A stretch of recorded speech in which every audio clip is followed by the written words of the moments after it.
Hello there everyone, and welcome to the Garden Delights Layering Guide video. So first up, I am going to stamp the largest of the flowers, and I'm going to start with the outline first. So I'm just going to ink this up using some of the obsidian ink from Altenew, and I'm just going to pop that into place. Once that's done, I'm then going to take the base layer for the flower, and this is just going to fit within the outline that we've just stamped.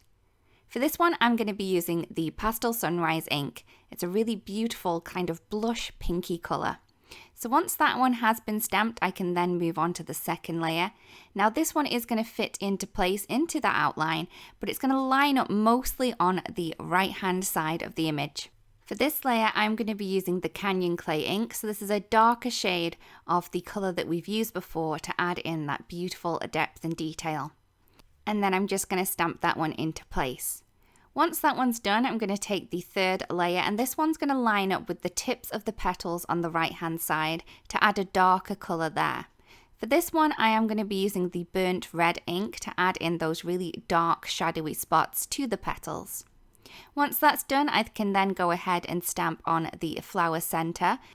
So for the first part of the flower centre, the one that's directly in the middle, I'm going to be using the pumpkin pie ink to pop that one into place.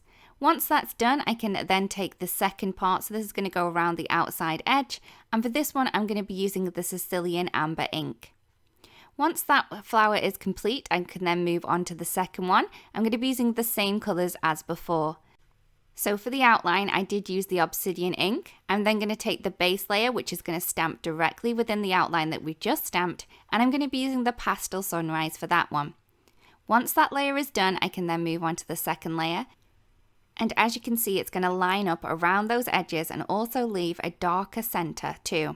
For this one, I'm going to be using the Canyon Clay ink to add in that really beautiful detail. Once that layer is in place, I can then take the third layer, and this one's just going to go directly within the centre of the flower to add in that really dark centre and shadow. For this one, I am going to be using the burnt red ink to add that into place. So once that has been inked up, I'm just going to pop that into the centre. Now I'm going to move on to the flower centre themselves. For the first layer, I am going to be using the pumpkin pie ink, so I'm just going to stamp that into place. And then for the smaller second layer, I am going to be using the Sicilian amber. I'm then going to move on to the leaves. For the outline, I'm going to be using the obsidian ink. The first layer of this singular leaf will fit directly within the outline that we've just stamped. And for this one, I'm going to be using some marshland ink. Once that's done, I'm going to take the second layer, and this is just going to line up at the base of the leaf. So for this one, I'm going to be using the Sea Forest ink. This is a really beautiful green, kind of brownish colour too.